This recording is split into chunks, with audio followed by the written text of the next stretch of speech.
Hello friends, welcome to Ellie Science. हम study कर रहे थे प्राणी जगत एनिमल किंगडम के बारे में। आज हम जानेंगे संघ प्लेटीहेल्मिन्थीज, फाइलम प्लेटीहेल्मिन्थीज के बारे में। तो देखिए, सबसे पहले तो इसका नाम ऐसे क्यों पड़ा है। तो इसमें जो प्लेटी नाम है उसका मतलब होता है फ्लैट यानी चपटा, ठीक है। और हेल्मिन्थीज वर्ड होता है, उसका मतलब होता है कृमि यानी वर्म, कीड़े। तो ये क्या होता है, जो कृमि होते हैं उनका समूह है, कीड़ों का ग्रुप है। अब जैसे जितने भी कीड़े देखते हैं वो गोल होते हैं, अगर उसके ऊपर से हम कोई बुलडोजर यानी रोड रोलर होता है वो निकाल दे तो क्या हो जाएगा, चपटा हो जाएगा। तो ये चपटे होते हैं। इसका जो एक भाग है ना वो तो कहलाएगा पृष्ठ, और एक भाग इसमें कहलाएगा अधर। पृष्ठ भाग है उसको हम कह देते हैं, आप हिंदी मीडियम को या इंग्लिश मीडियम को, ये सेकंड वर्ड भी आपको याद रखना है। जो पृष्ठ भाग होता है उनको हम कहते हैं डोर्सल पार्ट, और अधर को हम कहते हैं वेंट्रल पार्ट, ठीक है। यानी जैसे हम अपनी बॉडी की बात कर लेते हैं तो अपनी बॉडी में ये जो आपको भाग दिखाई देता है सामने का, ये भाग होता है अधर भाग, वेंट्रल पार्ट, और पीछे की साइड में होता है पृष्ठ भाग यानी जिसको हम कह देते हैं डोर्सल भाग। तो इनमें भी क्या होता है, एक भाग इसका है वो कहलाएगा क्या, इनके अधर भाग कहलाएगा, और इसके पीछे की साइड का जो नीचे का भाग रहेगा, ठीक है, वो कहलाएगा इसके अंदर पृष्ठ भाग, ठीक है। इसको हम बोल देते हैं वेंट्रल और दूसरा हो जाता है डोर्सल। तो ये दो भागों में बटा हुआ रहता है, कंप्लीट है। इनके अलावा ये पाए कहा जाते हैं, तो इनमें जो अधिकतर होते हैं ये अंतः परजीवी होते हैं, एंडोपैरासाइट होते हैं। और ये जंतु जो होते हैं अन्य, जैसे हमारे आंतर हो गई, गाय है, भैंस है, बकरियां हैं, उनके आंतर में इंटेस्टाइन के अंदर ये परजीवी होते हैं,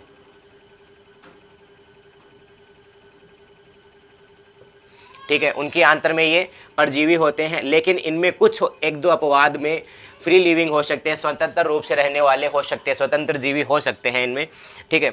नेक्स्ट हम स्टडी कर लेते हैं कि इनमें जो भ्रूणीय स्तर होते हैं, एम्ब्रियोनिक लेयर होती है, वो कौन सी होती है। तो ये त्रिस्तरीय होता है। इसका मतलब इनके अंदर एक्टोड्रम भी इसके अंदर होगा, ठीक है। इनके अंदर जो मीजोड्रम होता है या मीशोड्रम है ये भी इसके अंदर होगा, और इनके अंदर एंडोड्रम भी होगा। तीनों के तीनों लेयर इनके अंदर पाई जाती है, कंप्लीट है। तो ये कीड़ा जैसे आपको दिखाई दे रहा है, तो इनके अंदर क्या होता है, त्रिस्तरीय होगा। नेक्स्ट होता है ये द्विपार्श्व सममित होता है, इनमें बायलेटरल सिमेट्री होती है। इसका मतलब क्या होगा, अगर मैं इनको यहाँ से बीच में से इसको काटना शुरू करता हूँ तो दो बराबर भागों में मैं इसको बांट सकता हूँ। तो इसका मतलब क्या हो गया, इनमें द्विपार्श्व समिति है, बायलेटरल सिमेट्री है। इसके अलावा इनके अंदर गुहा नहीं पाई जाती, ठीक है। यानी इसके अंदर जो देह गुहा होती है, ठीक है, यानी हम बोल देंगे बॉडी कैविटी जो होती है वो इनके अंदर एब्सेंट होती है, वो इनमें नहीं पाई जाती। यानी ये होते हैं एशिलोमेट, गुहीय होते हैं। बॉडी कैविटी है ये एब्सेंट है, देह गुहा है ये इनमें अनुपस्थित है। अब क्वेश्चन बन गया, सर देह इसके अंदर तीनों लेयर पाई जाती है फिर भी इनमें देह गुहा क्यों नहीं होती। तो इसके अंदर आपको जो गुहा होती है ना, जिसको इसको ऐसे समझ सकते हैं, जैसे ये कृमि है, ये पूरा कृमि है, तो इसके बीच में जैसे यहाँ पर इनकी आहार नाल है, अपूर्ण होती है, कोई इसमें पाचन तंत्र नहीं पाया जाता। इनके अलावा जो भाग रहेगा ना, ये पूरा का पूरा है ये भरा हुआ रहता है, ठीक है। यानी हम बोल देंगे एक तरह की ये सघन संरचना है, कॉम्पैक्ट स्ट्रक्चर हो जाती है। किसके कारण भर जाती है, इसकी जो देह गुहा है, यहाँ पर विशिष्ट प्रकार की कोशिका आ जाती है जिनको हम कहते हैं पेरेनकाइमा, पेरेनकाइमा ये नाम है इसका। अब यहाँ पर एक छोटा सा क्वेश्चन बनता है कि सर पेरेनकाइमा तो पादपों में होती है, आपने पढ़ा होगा पेरेनकाइमा मर्दूतक, स्थूल कोणोतक, दर्दोतक, पेरेनकाइमा, स्क्लेरेनकाइमा, कोलेनकाइमा। तो पेरेनकाइमा कुछ जंतुओं में भी होती है और ये अंगों का निर्माण करती है, यानी अपने मस्तिष्क में भी होगी, हमारे जो लंग्स है, फेफड़े हैं, उनमें भी होती है, किडनी में भी होती है। तो ये स्पेशल प्रकार की कोशिकाएं होती है जो अंगों का निर्माण करती है शरीर के, इनका नाम होता है पेरेनकाइमा, कंप्लीट है। नेक्स्ट हम देखते हैं कि इनमें जो बॉडी लेवल ऑर्गेनाइजेशन है, ठीक है, वो कैसा होता है। तो इनमें अंग स्तर का संगठन पाया जाता है, यानी इनमें उत्तक मिलकर अंग बना लेते हैं। जैसे इसके अंदर मुख मेरे दिखाया हुआ है, तो इनके अंदर अंग पाए जाते हैं, लेकिन इनमें अंग तंत्र नहीं होता, पाचन तंत्र, श्वसन तंत्र, परिसंचरण तंत्र ये नहीं, इनके अंदर नहीं पाया जाता, कंप्लीट है। और इनका शरीर है, ये देखो यहाँ पर तो इसे दिख रहा है कि अलग अलग खंड में बटा हुआ है, ठीक है, लेकिन ये रियल में केवल बाहर से तो क्या होता दिखाई देता है, खंडों में बटा हुआ है, लेकिन आंतरिक रूप से इनमें कोई खंड नहीं पाए जाते। तो हम क्या बोल देंगे, ये अखंडीय होता है, नॉन सेगमेंटेड होता है, और यानी कोई इसमें अलग अलग सेगमेंट नहीं होते। जैसे अपनी बॉडी में होता है ना, सर भाग अलग हो गया, उसके बाद में हमारा धड़ भाग अलग हो गया, धड़ में भी सीने का भाग अलग होता है, उदर का भाग अलग होता है, ऐसे अलग अलग पार्ट इनके अंदर नहीं पाए जाते। ये पूरा का पूरा एक अंदर का भाग है, सेम सा रहेगा इनके अंदर। यहाँ पर बाहर देखने में ऐसा लगता है कि इनमें कोई खंड पाए जा रहे हैं, ये ऐसे ये सेगमेंट पाए जा रहे हैं, लेकिन अंदर इसके बॉडी के अंदर कोई सेगमेंट नहीं होता, पूरा भाग एक जैसा रहेगा। तो हम क्या बोल देते हैं कि एक केवल बाहर ही दिखाई दे रहा, अंदर नहीं है, इसको बोल देते हैं सूडो मेटामेरिज्म। ठीक है, खंडी भवन को यानी जो खंडों में पाया जाना उसको हम कहते हैं मेटामेरिज्म कहते हैं, लेकिन यहाँ पर हमने इसके आगे लगा दिया है सूडो। तो सूडो वर्ड का मतलब होता है, आपको मैं बता चुका हूँ, कूट या फाल्स, यानी झूठा, मिथ्या, रियल में नहीं है, झूठे खंड है इसके अंदर, रियल में कोई खंड नहीं पाए जाते। अब हम इनमें पाचन तंत्र, श्वसन तंत्र इनके बारे में जान लेते हैं। तो देखिए इसमें कोई तंत्र नहीं पाया जाएगा, क्योंकि हमने पता कि इनमें अंग स्तर का ही शारीरिक संगठन होता है। तो इनमें जो पाचन होगा ये कैसा होता है, तो मैंने आपको बता दिया ये परजीवी होते हैं, और परजीवी भी यानी पैरासाइट होते हैं, और पैरासाइट में भी कैसे पैरासाइट होते हैं, अंतः परजीवी है, एंडो पैरासाइट है, हमारे आंतर में चले जाएंगे और आंतर से चिपक जाएंगे, यानी इस तरह ये हमारी आंतर हो गई। तो ये आंतर से क्या करते हैं, ऐसे चिपक जाएंगे और चिपक कर अपने आंतर से भोजन प्राप्त करते रहेंगे। तो इनको पाचन करने की आवश्यकता नहीं है, डायरेक्ट पचा हुआ भोजन इनको मिलता है। अब ये शरीर अपने आंतर से चिपकने के लिए इनमें विशिष्ट अंग होते हैं, जिनका नाम होता है स्कोलेक्स।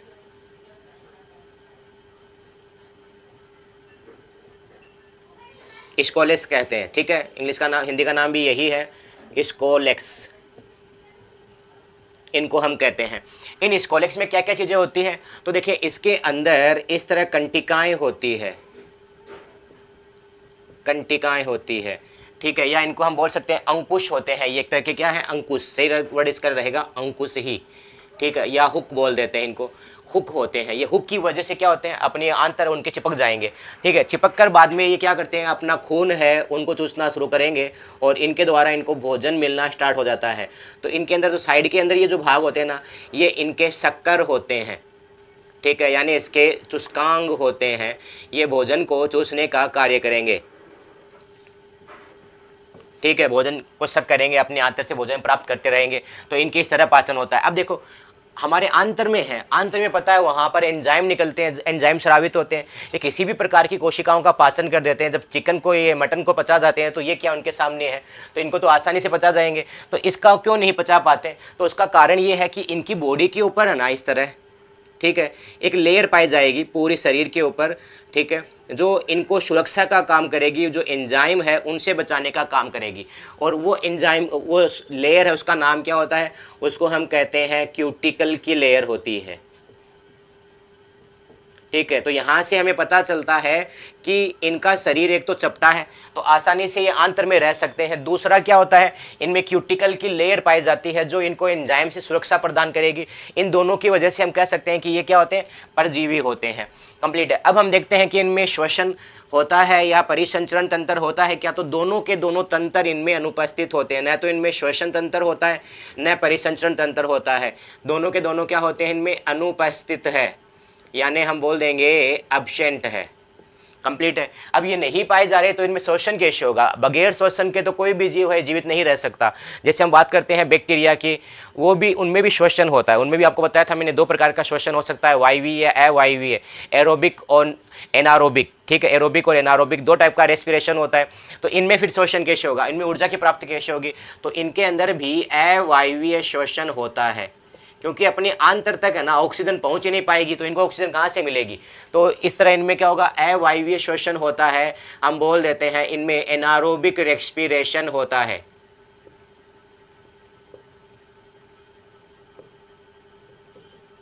ठीक है, इनमें एनारोबिक रेस्पिरेशन यानी अवायवीय श्वसन होगा, यानी जो ऊर्जा प्राप्ति के लिए आपको पता है ग्लूकोज का दहन होता है, ग्लूकोज का विखंडन किया जाता है श्वसन में, तो इनको ऑक्सीजन की जरूरत नहीं होती, बगैर ऑक्सीजन के कर लेंगे। परिसंचरण तंत्र ये भी इनके अंदर नहीं पाया जाएगा। उत्सर्जन, तो उत्सर्जन तंत्र तो नहीं होता, लेकिन उत्सर्जन के लिए इनमें क्या होते हैं, विशिष्ट कोशिकाएं होती है जिनका नाम होता है ज्वाला कोशिकाएं, ज्वाला कोशिकाएं कहते हैं, ठीक है, या हम बोल देते हैं फ्लेम शेल, फ्लेम शेल होती है। इनमें श्वसन का सॉरी श्वसन नहीं, उत्सर्जन का काम करेगी। जो अपशिष्ट पदार्थ है उनको शरीर से बाहर निकालने के लिए काम करेगी ज्वाला कोशिकाएं। नेक्स्ट हम बात करते हैं तंत्रिका तंत्र। हाँ, इनमें तंत्रिका तंत्र पाया जाता है। देखो हमने पहले वाले में भी पढ़ा था कि थोड़ा बहुत उनमें तंत्रिका तंत्र बनना शुरू हो जाता है, तो इनमें भी तंत्रिका तंत्र का गुच्छा पाया जाता है, जिसको हम कहते हैं गेंगलिया या गेंगलियोन। ठीक है, ये वर्ड दोनों शॉर्ट में हम बोल देते हैं गेंगलिया या गेंगलियोन। एक वचन और द्विवचन का अंतर है केवल इनमें, द्विवचन नहीं सॉरी बहुवचन। तो गेंगलियोन है वो पाया जाता है, जिसको हम कहते हैं तंत्रिकाओं का गुच्छा। ठीक है, हम बोल देते हैं तंत्रिका गुच्छ, तो उनको हम क्या कहते हैं, गेंगलियोन कहा जाता है। कंप्लीट है। तो इनमें इस प्रकार श्वसन तंत्र, पाचन तंत्र, परिसंचरण तंत्र, उन सभी के बारे में हमने जान लिया। अब हम जान लेते हैं कि इनमें जनन कैसे होता है, रिप्रोडक्शन कैसे होता है। इनमें जनन है उसके बारे में जान लेते हैं, जनन कैसे होता है। तो देखिए, जनन के आधार पर ये उभयलिंगी होते हैं, यानी हर्मेफ्रोडाइट होते हैं। इसका मतलब क्या हो गया, अगर ये खुद अगर हम बात कर रहे हैं तो ये नर भी होगा और ये मादा भी है, नर और मादा दोनों है। अगर नर है, इनके अंदर क्या होते हैं, जनक दोनों पाए जाते हैं, यानी गोनाड्स पाए जाते हैं। इसका मतलब है नर के अंदर तो इनके अंदर क्या होगा, वृषण होंगे। ठीक है, और जो मादा है उसके अंदर अंडाशय है। ठीक है, वृषण को हम कह देते हैं टेस्टिस है, मेल के अंदर क्या है, टेस्टिस है, और जो फीमेल है उनके अंदर ओवरी है। और टेस्टिस के अंदर क्या बनेंगे, इनमें शुक्राणु बनेंगे। ठीक है, यानी ये स्पर्म बनेंगे, और जो ओवरी है, अंडाशय है, उसमें अंडाणु बनते हैं। ठीक है, ओवम बनते हैं। अब ये क्या करते हैं कि देखें इनमें निषेचन कैसे होता है। निषेचन का मतलब होता है ये शुक्राणु ये हो गए हमारे पास, और ये अंडाणु है। शुक्राणु छोटा दिखा देते हैं, ये शुक्राणु है और ये अंडाणु है। ये दोनों आपस में जुड़ते हैं और एक कोशिका बनाते हैं, जिसका नाम होता है जाइगोट, यानी युग्मनज होता है। इसको हम कहते हैं निषेचन। कई बार पढ़ चुके हैं, आपको बता चुके हैं। तो देखें, निषेचन जो इसके अंदर होता है ना, ये अधिकतर होता है पर निषेचन। इनमें थोड़ा बहुत स्व निषेचन हो सकता है। अब पर निषेचन का मतलब क्या हुआ कि अगर हम बात करें कि दो हमारे पास कृमि है, जैसे मेरे पास एक ये कृमि है, मैं सिंपल सा दिखा देता हूँ, ये फीता कृमि है, ये दूसरा फीता कृमि, दो कीड़े हैं, दो वर्म है। ठीक है, ये नर भी है और मादा भी है, ये नर भी है, ये मादा भी है। ये क्या करते हैं, ये अपने अंडाणु जो शुक्राणु इसको दे देगा और ये शुक्राणु इसको दे देगा, और इसके जो इसके देखो यहाँ से शुक्राणु काम आ जाएंगे, इसके अंडाणु काम आते हैं, फिर इनमें निषेचन होता है। ऐसे नहीं कि खुद के ही अंडाणु, खुद के ही शुक्राणु, देखो दोनों इसके खुद के अंदर बन रहे हैं, तो खुद के ही अंडाणु, खुद के ही शुक्राणु काम नहीं आते, ये एक दूसरे में एक्सचेंज कर लेते हैं, आदान प्रदान कर लेते हैं। उसको हम क्या बोल देते हैं, पर निषेचन बोल देते हैं। लेकिन कुछ परिस्थितियों में इनमें स्व निषेचन हो सकता है। जैसे मान लेते हैं कि ये हमारे आंत्र में पाया जा रहा है, आंत्र में पाए जाने के लिए इसके पास दूसरा अगर कृमि कहाँ से आए जो इनको क्या करे, शुक्राणु या अंडाणु देने का कार्य करे, तो इसकी वजह से इनमें कुछ परिस्थितियों में स्व निषेचन हो सकता है। लेकिन अधिकतर जो होता है वो पर निषेचन ही होता है। अगर ऑप्शन में पूछा जाए तो आपको पर निषेचन है, यानी क्रॉस फर्टिलाइजेशन है, इसको सही करना है। अब निषेचन भी कैसा होता है, इनके शरीर के अंदर होता है। जैसे जनन छिद्र है, इनके द्वारा ये त्यागते हैं और दूसरा ग्रहण कर लेता है, तो शरीर के अंदर होता है, यानी हम बोल देंगे इनमें आंतरिक निषेचन होता है, यानी हम बोल देते हैं इंटरनल फर्टिलाइजेशन इनके अंदर प्रेजेंट होता है। कंप्लीट है। इनके अलावा देखिए इनमें क्या होता है, आपको बताया था मैंने, युग्मनज है, युग्मनज से बनता है मोरूला, मोरूला इंग्लिश का नाम भी यही है। उसके बाद में बनता है ब्लास्टूला, ऐसे ब्लास्टूला बनता है, इंग्लिश का नाम भी यही है। ब्लास्टूला से इसमें बनता है गेस्ट्रोला, ऐसे गेस्ट्रोला बनता है, और उसमें एक होल रहता है, इस होल का नाम होता है ब्लास्टोपोर, इंग्लिश का नाम भी यही है, आप ऐसे लिख सकते हो ब्लास्टोपोर। कंप्लीट है। इस ब्लास्टोपोर से ना आपको मैंने दो चीज़ बताई थी कि मुख का निर्माण होता है, किसी में गुदा का निर्माण होता है।